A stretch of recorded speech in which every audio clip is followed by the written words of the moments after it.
I bow to all the seekers of truth.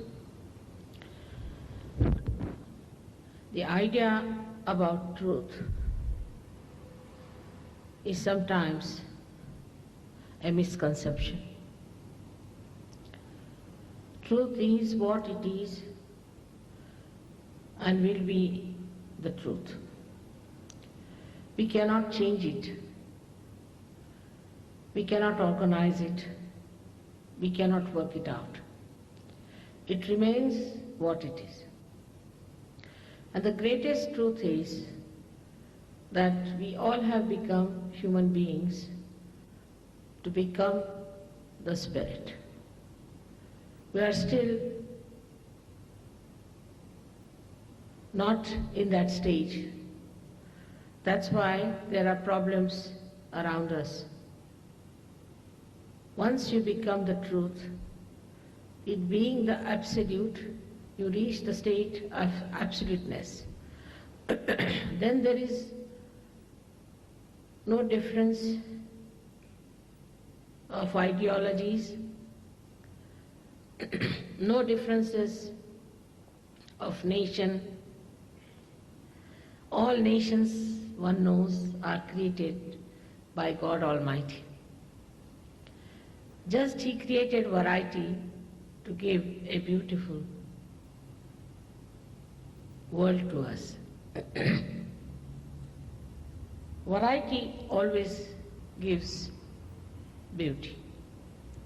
That's why this variety was created, just to make the world very interesting, but not for fighting or for quarreling or for believing that this part belongs to us and that part belongs to somebody else.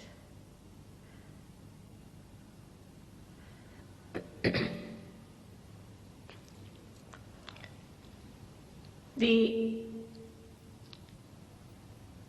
human problem, as I have studied, is very simple. Is to be understood in a detached way. Now here you can see the beautiful machinery that is working within ourselves. If you see on the left hand side, we have, somebody should come and show, blue colored line. And the right hand side you see a yellow line. In the center you see a white channel.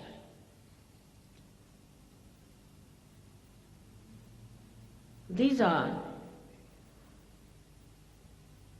our autonomous nervous systems, 3 channels, left and right sympathetic and parasympathetic nervous system.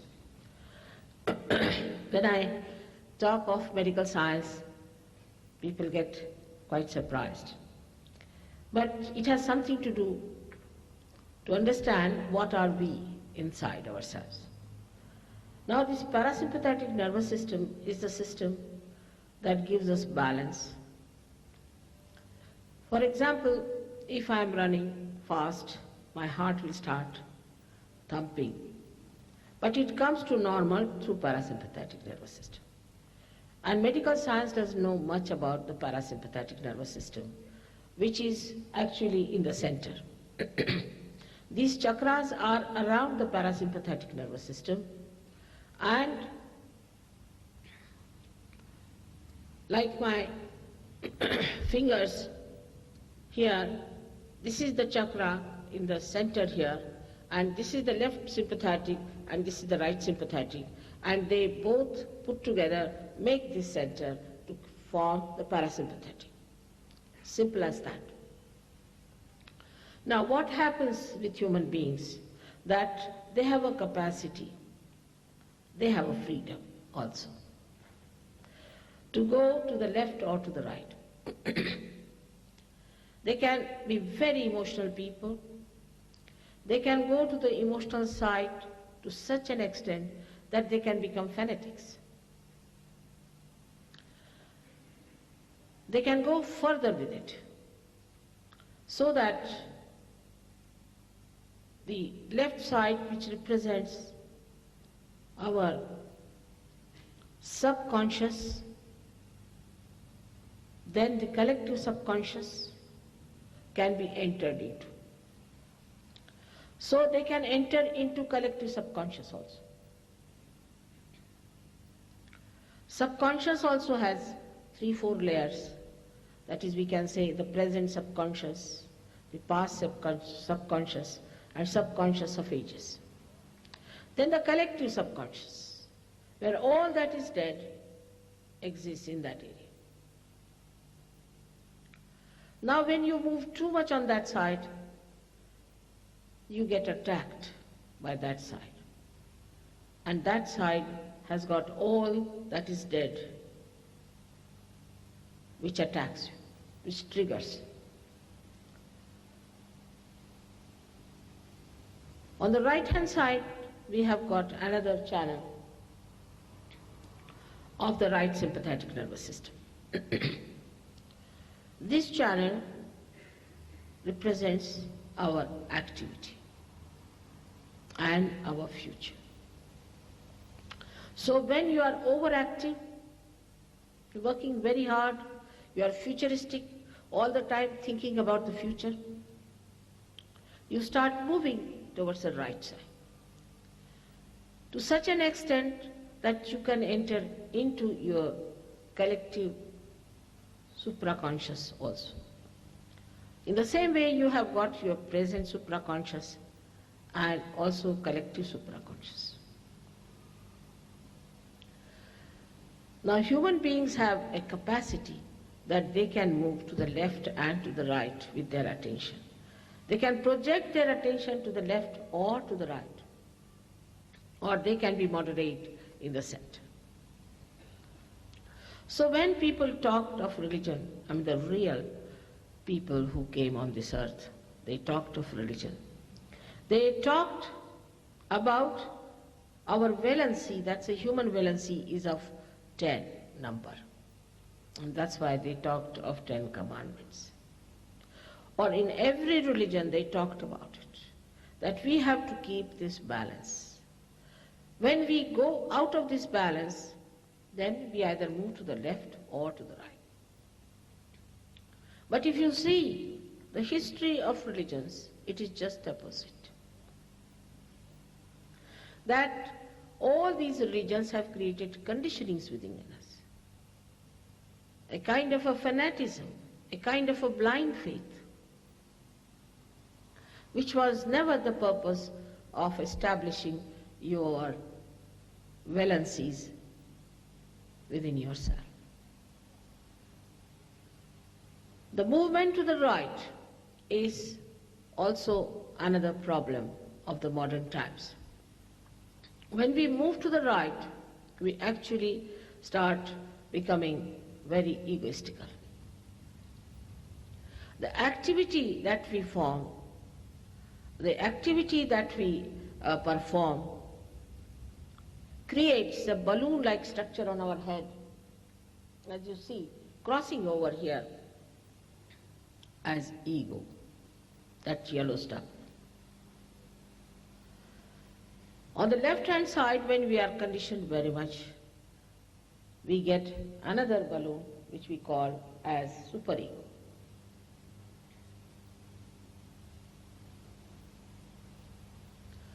Jung also missed the point, because he described that there are layers horizontally placed within ourselves. It is not so. God is a great constructor and a manager. For example, you have put a road for me here. I don't have to pass through different rows. In the same way, he placed everything in a vertical way, and the road to realization is kept free within us. The road to realization is straightforward, which you see is shown in the white color, is the parasympathetic nervous system. Now those people who move to the left or to the right develop diseases. For example, I'll show you here. Now supposing I move one finger too much here, then I'm cut off with the main. This side is cut off with the main, this side is cut off with the main. Then what happens? That there is no control. And the cells become malignant on their own. They start overpowering others. And that's how they start destroying other cells. We say cancer has been established. It's a very simple thing, is to bring them back again and put them in contact with the divine and bring them to the mains. Secondly, people have these days diseases like diabetes. Very common. Diabetes is a very common disease. Now in Indian villages, the villagers, when they take tea, they say that we must take so much sugar that the spoon must stand in the sugar. And they drink such a lot of sugar, they never have diabetes. Never. They have never known diabetes. What is the cause of diabetes or liver trouble, or we can say other troubles like blood cancer? It's a very simple thing that we do, is the imbalance within us.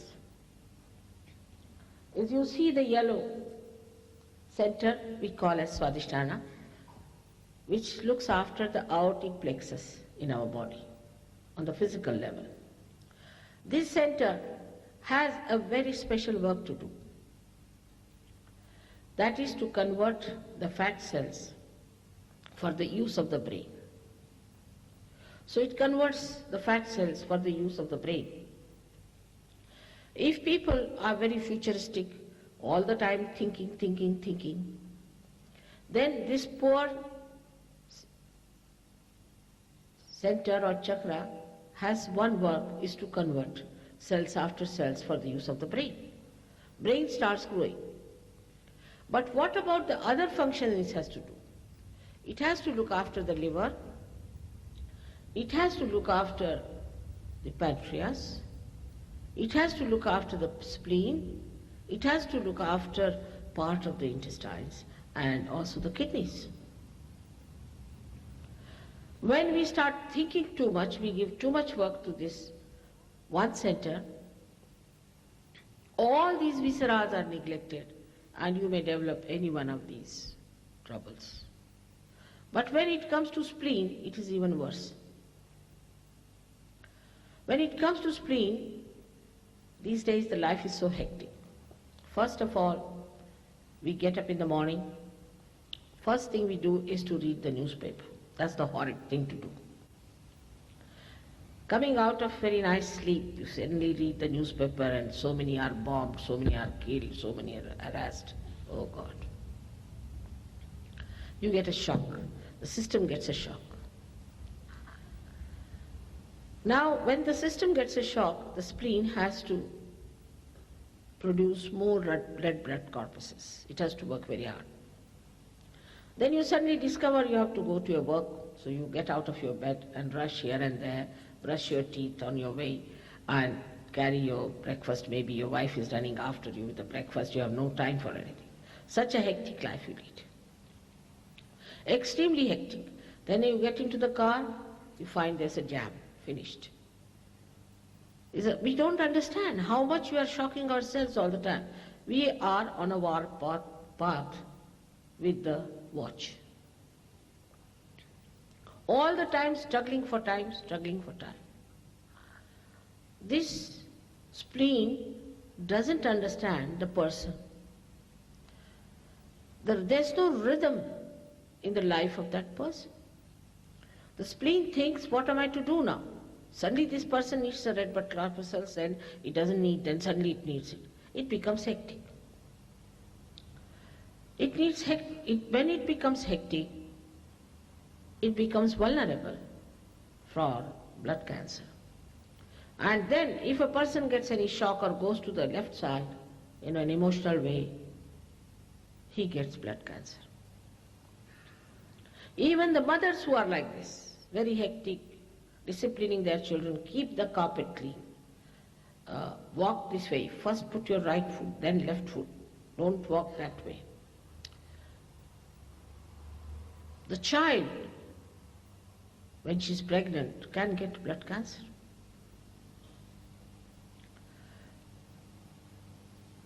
We must understand we are delicately made, beautiful flowers of God. We are human beings. And the time has come for us to become now the fruits. This is the blossom time. But we shock our system with so many things. For what have we achieved? In India, we have Taj Mahal, we have Ajanta caves, we have so many things to show you. But they are all in the past. I don't think in Sydney you can make a hall like this anymore. It's not possible. What have we achieved? Plastics. What are we achieving? The modern times, we have lost the sense of greatness and glorious things. All the time we are struggling with time, and nobody has time. Everybody is rushing out. I asked one gentleman, why are you in such a hurry to go to London? After all, it's all right, you can go tomorrow. If you don't get the seat today, you can go tomorrow. He said, no, I have to attend a ball. He'll waste 3 hours in the ball or in a pub, that's all right. But he's so worried about getting his ticket, for that he will completely rattle his system just to get the ticket. And then for what? That ball is not going to give him any relaxation because he's already finished his system.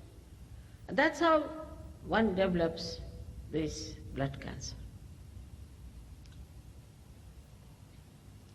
Then the pancreas is out of order, one develops diabetes. Kidneys are out of order, high blood pressure. Then all kinds of kidney troubles, and then they go on the machine and all kinds of things happen.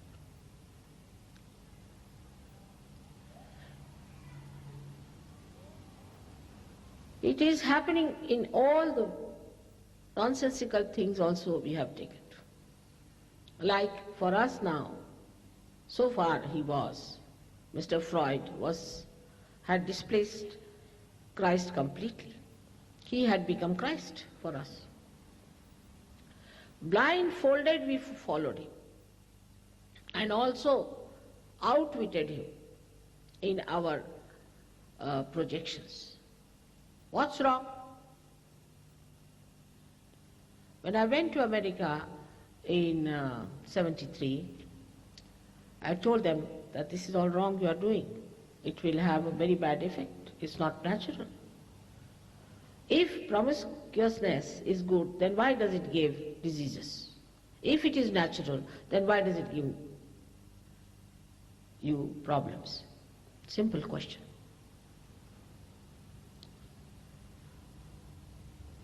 There's a kind of an ego that we can do it, but why fight with the nature? If you fight with the nature, nature will take its respite.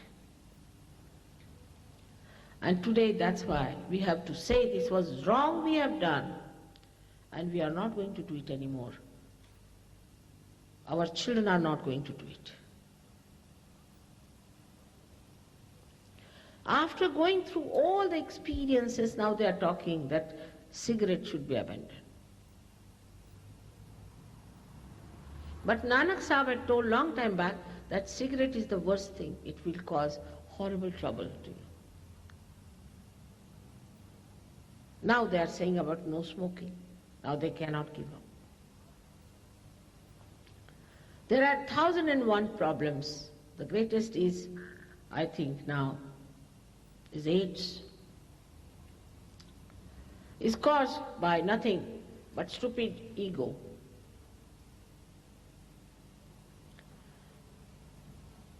Anything they try, you ask them, why do you do it? Like some people are now coloring their heads. And I found some of them are becoming blind. So I said, why are you doing it?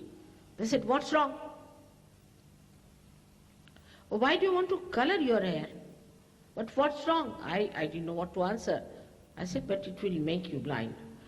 We'll see when it makes us blind. Such arrogance. You can't challenge your system like that. You have to be humble about it, because it's a delicate system of a human being. We are not hippopotamus, are we? That on a hippopotamus you paint anything, nothing will happen to him. But we are human beings. We have got cells here which absorb paints, and that can go onto our nerves, can also go onto our other centers. There should be a basic understanding what is ridiculous.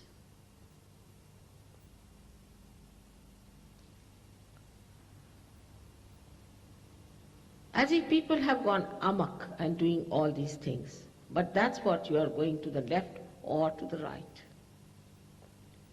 Now those people who move too much to the right get heart attacks. They may be thin like dried fishes, but they can get heart attacks. When you extract too much of your energy on the right side, the heart gives in.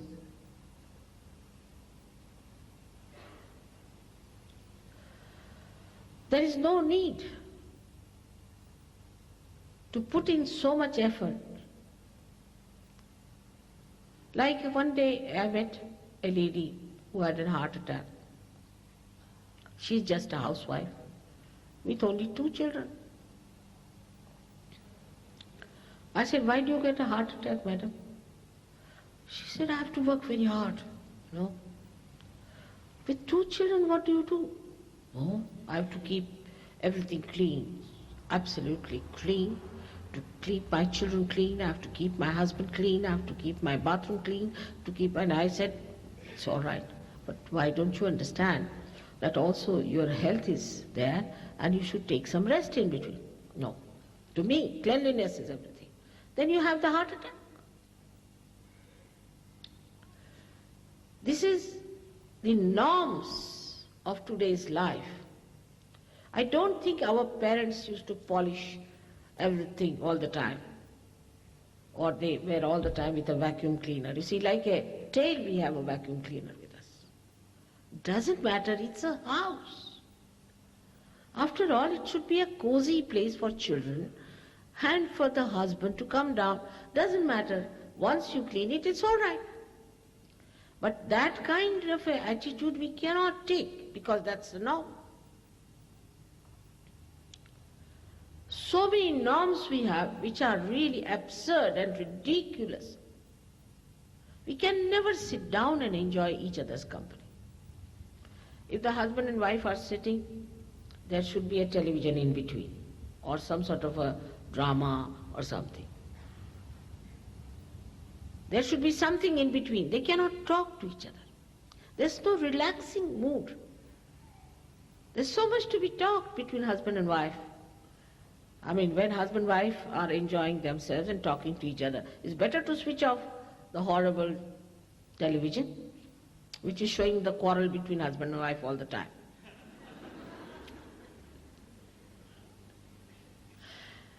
So all these things work out. The family system, the household, and all the norms that we have started.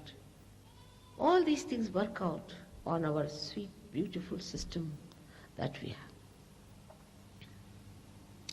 We are fighting all the time with each other for what? This is what takes us to the extremes, and these extremes are responsible for giving us all these problems. Now with the Kundalini awakening, when she rises, passes through those centers, first of all she puts them like a slot. They all come back. Fall in lines. She awakens them, gives them energy, the energy flows out, cures cancer, cures this, cures that, cures that. Then it passes through your Agya Chakra here, where you forgive everyone. You just forgive. You don't know what a weapon Christ has given us to forgive. Half of the marriages would be all right if you know how to forgive. Just makes you a sweet, beautiful, charming person in the real sense of the word, not outwardly because you're dressed up well or you have a beautiful ornament or something like that. You really become a very charming person in the sense that you charm the children, you charm your family, you charm the whole world. Because once you start forgiving, the love of your heart starts pouring in. When she opens this last center, actually here on the Fontenelle bone area, where you get your real baptism, this is we call the seat of the heart center, seat of the heart center. When she opens, the transformation starts. And you start feeling the cool breeze of the Holy Ghost. So the transformation in the temperament, in the behavior of a person, you immediately notice the face changing. The tense face that you see suddenly becomes mellowed down. You relax. And this Kundalini awakening, then kept up well, makes you grow spiritually. And the spiritual growth in a person is what we want today. Of course, no diseases, no physical problems, no mental problems. Many mad people have been cured. The schizophrenia has been cured with Sahaja Yoga. It's all because our spirit has not come into our attention. Spirit is the light, but the light we see here is jarring sometimes, has nothing in it. The light of the Spirit has love. This beautiful love about which we have heard about, which is all pervading, is all over. And you just feel absolutely sure of yourself.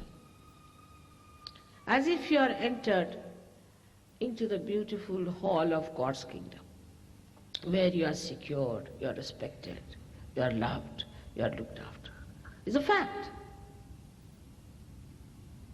But we have to enter there and we have to receive that blessing. Then these physical things look nothing, insignificant. If somebody has some problem, you can go and cure it. I need not be there. You can raise the Kundalini of other people. This is your birthright, to get the Kundalini awakened and to have your real baptism. You have got it within yourself. All is your power. I am doing nothing. Maybe a catalyst for a little while, and then you become the catalyst. The whole world can change and transform itself if it follows the power of love. We have never used the power of love. It's all the power of hatred all the time. But the power of love, that is divine love, is devoid of lust and greed. It's just you enjoy the loving of love. And that situation, when it works, you see the whole world in a different way. You develop that witness state which is described many a times by many saints and many prophets and incarnations. It's a very easy thing to happen. It is spontaneous because it's the living force. It's the living thing. You cannot pay for it. It's ridiculous to think that you can pay for it. You cannot. How much money did we pay to the plants which produce these beautiful flowers? Nothing. They just gave you the flowers because they enjoy giving. That sort of personalities we all become. Beautiful people. Actually, we have wasted our life quite a lot. After realization, we understand how valuable we are, how glorified we are, how God loves us, and how He looks after us moment to moment. These imbalances within us have now increased more by time, because the ego increased a lot, and then we said, why not do this, why not try this, why not try that? Like everybody going amok, trying this, trying that, trying that. Everything new they should have. They did not believe in what people told them before. They discarded all that. And they said, let's try everything new. Like the other day we were having a banquet. And there was an ambassador sitting next to me. And he said, I know you don't like Freud. No, I said, I don't like him at all. But he said he told us something new, while Jung didn't tell us something new, see. I said, all right, we have had dinner many a times, but we have never eaten the table. Let's have it. That's a new thing, why not? He was shocked at me. He said, everything new can be very dangerous. Let us try with the snakes, let us try with the tigers.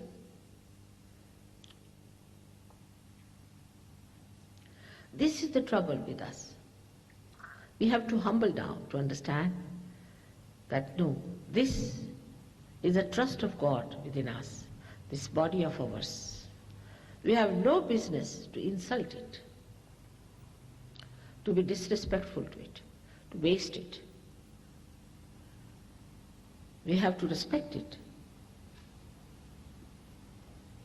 With what difficulty it was made, the whole, you see, beautiful mechanism that is made within us. And it works so spontaneously, so beautifully. Even whatever you have done to it, doesn't matter, forget it. Even if you have not respected it, forget it.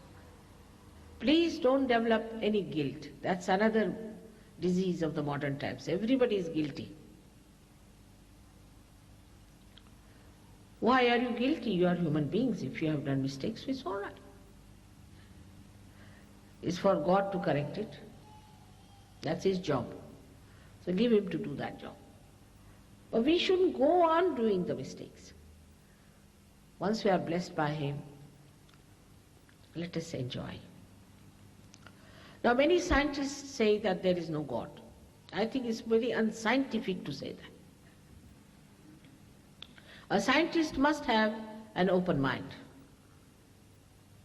If he doesn't have an open mind, he is not a scientist at all. He has not known anything about God. How does he say there is no God?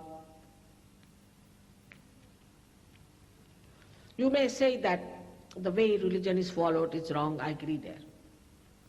The way they make money in the name of God is wrong, I agree there.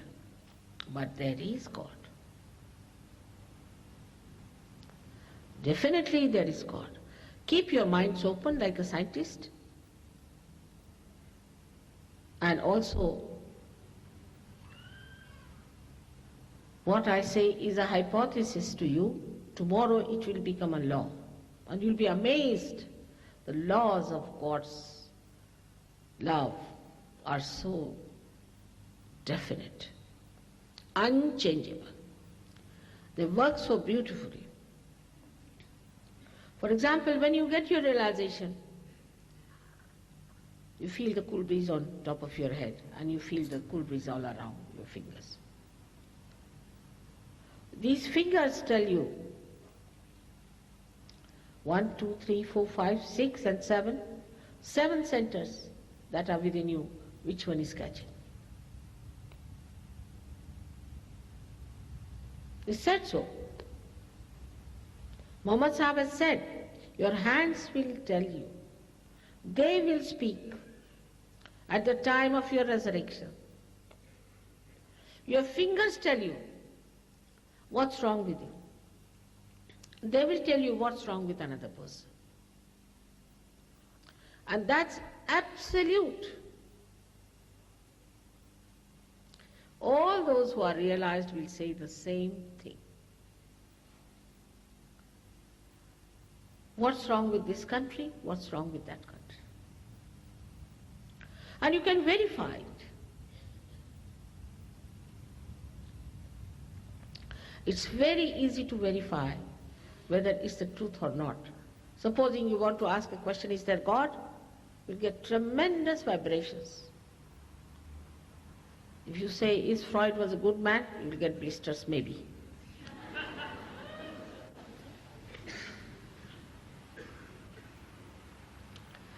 So it is within you just to reach that point where you become so sensitive that you can say what is what. And you can verify. And you can correct yourself. You can diagnose yourself. You can treat yourself, you can treat others, you can help the whole world. Like one light, which is enlightened, can enlighten many lights. That's how it is going to work out. Yesterday we spent a lot of time asking questions. Today, if you want, you can ask, but not too many. And sensible questions will be better. Because I'm not here for election. They ask me questions as if I'm standing for some election or asking for votes from you. I have come here to give you what is yours.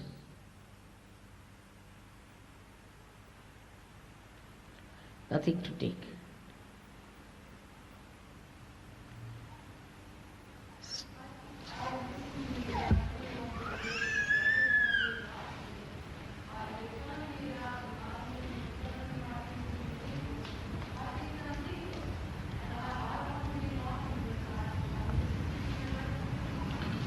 I will, little later will do that. That's good. Listening to me you may not, some people may be, but you will be. I'm happy that you are anxious to get the enlightenment. It's correct. Very correct attitude.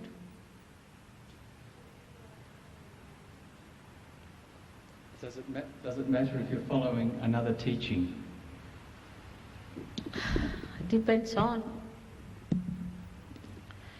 You see, if you are following the teachings which are against natural things naturally,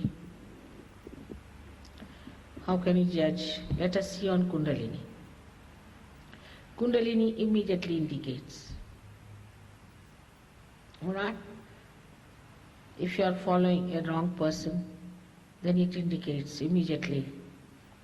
And then you better give up. Alright? In that case. Whatever is good for you, you should take it. There have been horrible people in this world. I must confess, I'm very sorry, so many have been Indians who came round spoiling the name of India. I don't know what to say, and taking full advantage of your ignorance about this knowledge.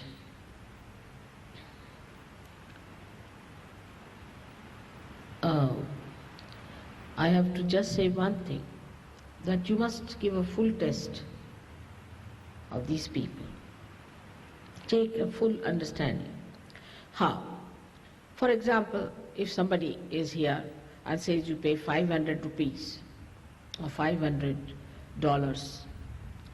for just seeing my face, you better never see such a face again.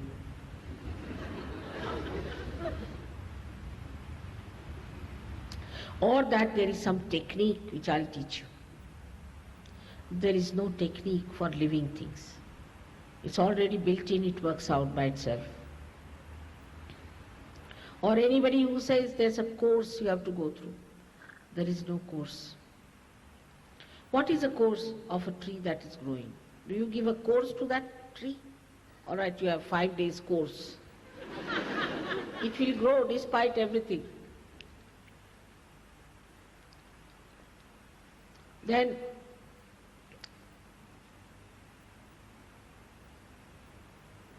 you cannot take any money in the name of God.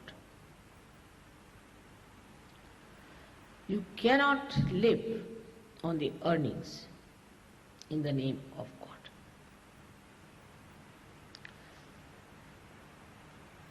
We don't believe in priesthoods in Sahaja. You have to do your normal work, you have to be married, you must have children, you must live like normal people and be spiritually developed.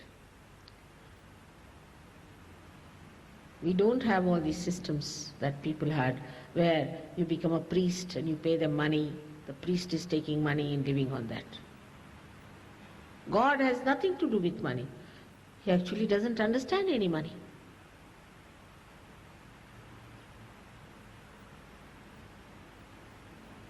If you put only this test, then most of them will be finished.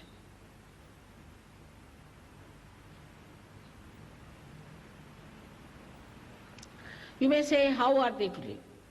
They should live as the way they have been living. They can teach in the school, they can sell things in the market, do what they like.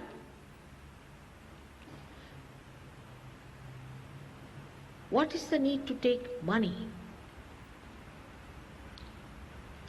Now for me, I must say, luckily in this lifetime, I have a good husband and we are well off. But still, if these boys want to pay, say for my traveling, they can pay to the travel agent, not to me.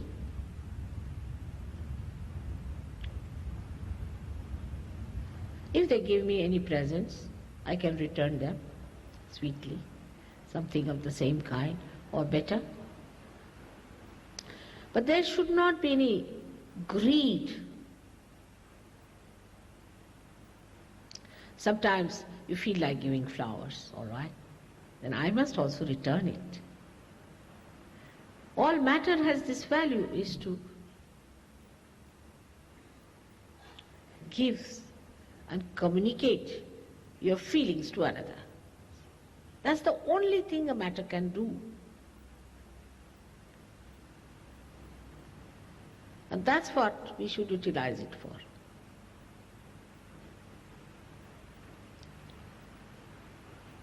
So this ghost of materialism will drop out. It's a ghost, I tell you. It's growing bigger and bigger. I won't be surprised after some time, people won't have their hair, won't have their teeth, won't have their ears left. Because all kinds of things they tell you to do to your hair, all kinds of things they tell you to do to your face. I mean, it's going on and on and on. The kind of food we have to eat, God knows whether we are eating plastic or polyester.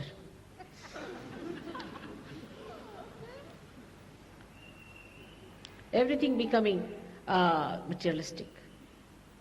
With Sahaja Yoga, you can transform non-hybrid seeds for such great germination power that they can produce crops better than a hybrid.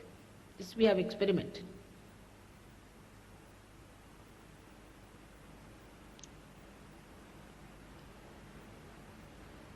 What's this question there?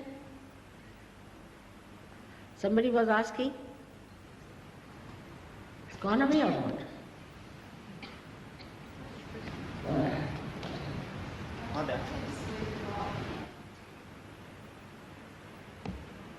You have to speak up because it's raining outside, we can't hear you.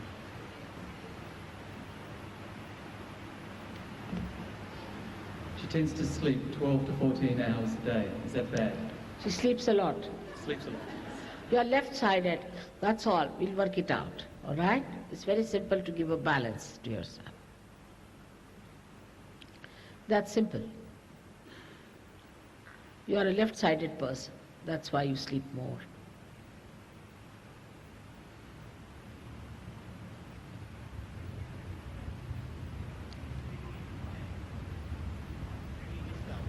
Can somebody stand up and say things? Who's asking the question? See? Can you see? If you repeat the question, Yeah. you stand up because we can't see who it is. See me? Shout. Come down. Come down.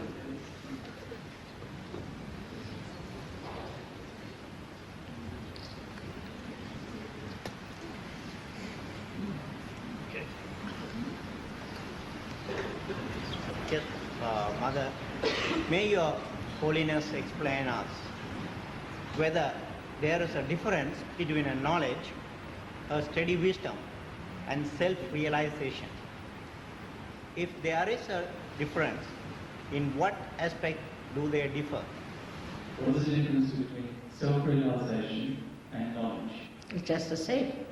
And No difference. steady You see, in the wisdom. Vedas, it is written Veda. Veda is the word used in Sanskrit language. Means to know on your central nervous system. Whatever is known on your central nervous system is the knowledge. The rest of it is just Shabda Pandityam. Means only the word. The words. Words and words. Whatever you know on your central nervous system is the knowledge. The rest of it is just talking.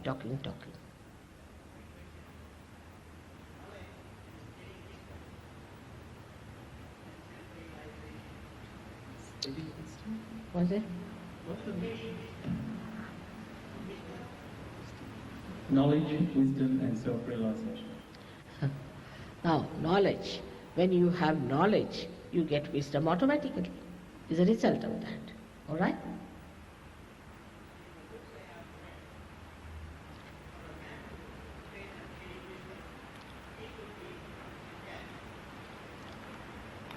What is it at? To become wise, one must be detached from life. Yes. By realization you become detached. And then you become wise. All right? By self-realization, you automatically become detached and you develop a witness state, and that's how you become wise.